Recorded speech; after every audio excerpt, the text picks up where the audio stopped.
There's a saying, it's not the thing, it's the thing behind the thing. You ever notice that in your life? It's not that you procrastinate, it's the fear of it going wrong causing you to put things off. It's not that you're scared of relationships, it's that you're scared to get your heart freaking ripped out from you, put in a doggy bag while it's still beating, like that scene in Dumb and Dumber, an all-time American classic. We call that movie a film. It's not the thing, it's the thing behind the thing. And in this video, we're talking about the stories you tell. I can't tell you how important this subject is for you. And once you see how it's affecting you, I'll talk about a film strip of your life. We're also gonna talk about core stories and where they come from. Most people are running on 3, 4, and that's it. That's literally the thing behind the thing controlling your whole life. And of course, I'll give you a question or two of how you can fix it. We're just gonna get straight to it. Smash the like button, subscribe if you're not already. Hear the term limiting beliefs a lot. Gotta fix your limiting beliefs. You know, it's all a mindset game, man. It's all what's going on up here. I know you've heard that, haven't you? Here's why that's wrong. You work in 3 layers. Your thoughts are on the outside. This is what we'll call beliefs. If I can just believe in myself enough, I'll take the actions to build my business. Or if I can just have better thoughts, then I'll feel successful or content with where I am. But it's not the thing, it's the thing behind the thing. What's behind thoughts? I'll tell you. Emotions. Not to be confused with how I dressed in middle school or the music selection that's still on my Spotify to this day I haven't grown out of. You know this to be true. Take driving. You ever gotten in your car when you're in a bad emotional state? Your thoughts are really different. Why is that guy going so slow? He's so dangerous. Why is that person driving past me like a maniac? They're so reckless. Your emotional state of being stressed causes your thoughts and your actions to change. See, your thoughts are like files on a computer, and your emotions are the folders that they are stored in. So if you change your emotion, what you notice is that your thinking changes as well. It's not the thing, it's the thing behind the thing. Now there's one extra layer, and this is the whole video we're talking about here. Just take a guess. What is this first layer? What is it? What do you think? This is your core story. Also could be called your identity, your self-image, your self-view, the most important thing. Why does rewiring limiting beliefs not feel effective? Why does positive thinking feel so hard when we're in such a low vibe? It's because most people, they go from layers 3 to 1. They think if I can just change my thoughts, then my emotions will change and my story will change. And maybe sometimes that's true. But the fastest way you can change your entire identity in your life is to go from the inside out. Go from level 1, 2, 3. When you change your story, your emotions change and your thoughts change as well. Before I get to these charts, why don't we briefly just touch on what I mean by stories? This is how, since the dawn of humanity, information has been passed down. It's literally how our brains evolved to store informations. Not with just like ones and zeros like in computer, not with just linear thinking, okay, that's absolute fact and logic. Those are all tools we kind of developed. How we developed is through passing down stories orally. Before written language, it was passed down around a campfire. Big sun, come, make warm. Movies. Tell me the last movie you watched. Tell me like the factual things that happened. Probably can't. But if I ask you to just summarize the plot, the story of it, what genuinely happened, generally happened, you can probably do it. Think of The Lion King, think of The Matrix, think of Lord of the Rings, think of Harry Potter. The reason those sell billions and billions of copies, views and tickets, is not because of the factual little scenes, it's because of the overarching story. And so in your life, have you ever questioned the story you're telling yourself about you? Let's keep going on how your brain works, because this is very important. Are you getting this? I hope this is making sense. You're essentially right here, okay? Now, when you come out of the womb, you're a blank slate. I know there's parenting and kind of your environment, but for the sake of this video, you're a blank slate. Something happens related to money, and you notice that. Like, okay, money. Then another thing happens about money, and you link that to the previous thing. And then the next thing, all in this chain till you get to your beliefs about money now in this moment. Same thing in relationships. Something happens in middle school or childhood, and you store that information. You get into your next relationship, you start linking that information to that person. This is what we call a projection. You're projecting your past experience onto that person, even though they're totally different. Then you have a third thing, maybe you got your heart broken, and now you have relationships that are either positive or you're just in fear of recreating what has happened to you in the past, the chain of events. Same thing with fear. Same thing happens. How you view your life. What has happened in your life that went wrong, you link that back to core stories. And lastly, your self-image, about you. There's a Jesuit saying, "Give me a boy till the age of 7 and I'll show you the man." Give me a boy till the age of 7 and I'll show you the man. Why does therapy hound so hard on your childhood? My childhood happened in the past. Why am I going back to it? Like, why are people so obsessed with your childhood? Well, it's because your childhood is this level 1, the first things that happened to you, the age of 7 of how you developed your core stories here that project outwards to your now stories. This is powerful stuff. Speaking of stories, is it cool if I share with you, maybe we'll have time for a couple, one I got from Michael Singer's, one of my favorite books, guys, The Untethered Soul. I love this book inside and out, and it has a beautiful story about core stories of where a woman gets stabbed by a giant thorn. Right there, it's a thorn in her arm. Every time she touches it, there's pain there.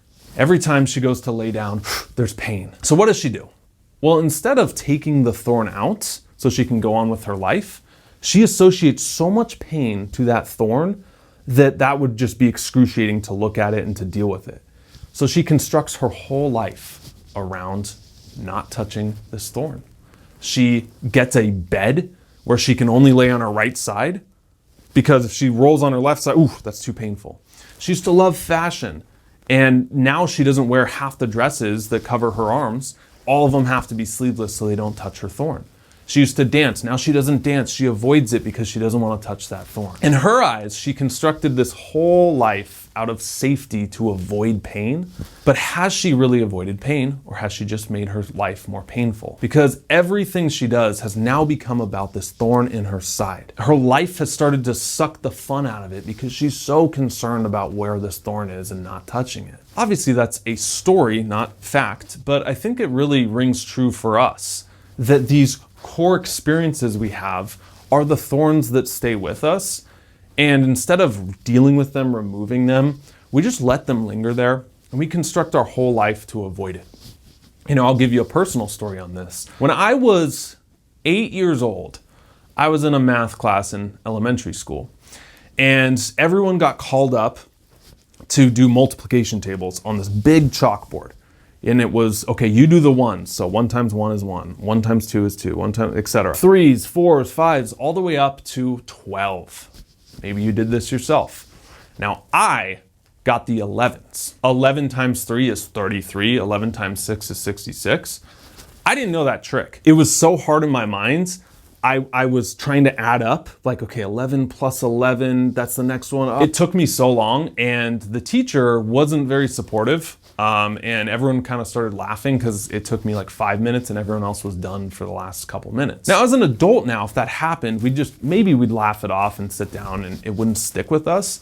But because I had no prior experience, because I was 8 years old, because I was so like new to everything in the world, it stuck with me. And for the longest time, I thought I was dumb and I was not good at math. That was the thorn, the story I told myself. I'm just not good at math. I'm not good with numbers. Now, I carried that belief around and constructed my whole life to avoid numbers. I got into college, ended up failing some classes, almost didn't graduate because of that belief. I'm not good with numbers. Then what happened? I graduated and got into the world of business and being, an entrepreneur and having my own business. And I realized that numbers are just data. And I started looking at numbers and started getting so much information from them. If we cut this, we save this, and a penny saved is a penny earned. Where else can I cut? And I started just playing with numbers. And I realized I loved numbers. I realized that story wasn't true. I realized that I was actually good with numbers. They made sense. They're binary. They don't have any emotions. They're just ones and zeros. What's there to be afraid of? So my story of math trauma, which is a real term a lot of people pick up, was not true. And by questioning, is that really true? Am I really bad at numbers? Or is that just a label I picked up in a story that projects out to my now story? By questioning that one core story, I was able to break through to the next level. Here's another angle on this subject with your life. Because you might be like, well, Clark, I look back on my life and that really did happen. I really did get my heart broken. I really did fail at business and lose a ton of money. I really did have something terrible happen in my life. This isn't just a made up thorn, it's a real thorn that I have. And I'm not here to tell you to discount all the trauma or the pain that has happened in your life and write it off and just think positive. I don't think that's healthy.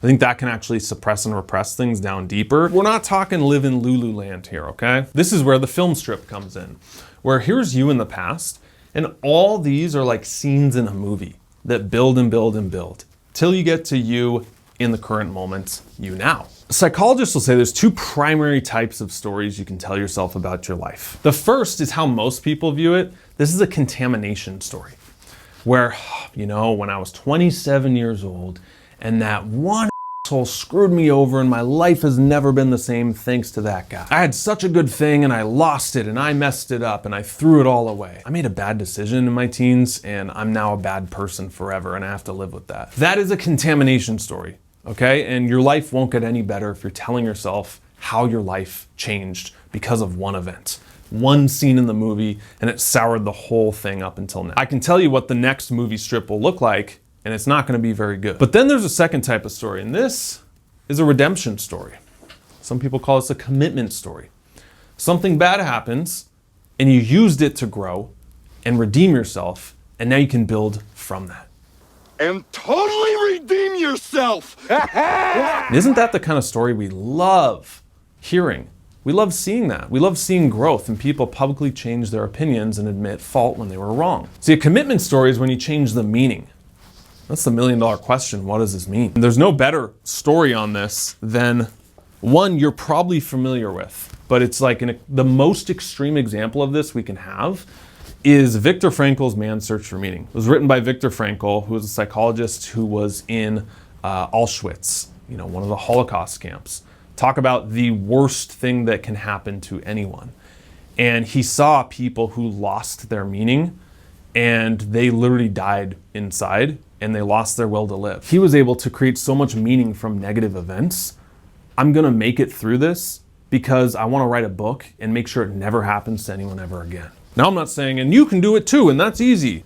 To be fully honest, I don't know how many of us could find that level of meaning in such hell. There's someone with literally hell on earth finding such strong meaning in the story he was going to tell, in the vision of his future here, that he didn't let it break him. Talk about the epitome of meaning making, willpower, and grit. Talk about perspective. The way we use trauma today is like, it was so traumatic. Like my Uber Eats order took an extra 20 minutes and now I don't want to order Uber Eats anymore. Viktor Frankl taught, it's not what happens to you, it's what you do with it. That's what Stoicism teaches, that's what Buddha teaches, that's what all core philosophies at their core teach, is that you are always in control of not what happens to you, but your response to it.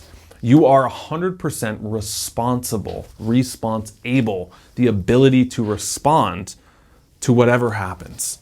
And that 100% responsibility lies in the stories you tell yourself about where things went wrong, about what's going to come next. You can react and live in a reactive state, and that's the easiest thing to do. You're just reacting to things. Someone cuts you off in traffic, what do? You flip them the bird, you speed up, you try and get even, that's reacting. The hardest thing to do is respond. Someone cuts me off in traffic,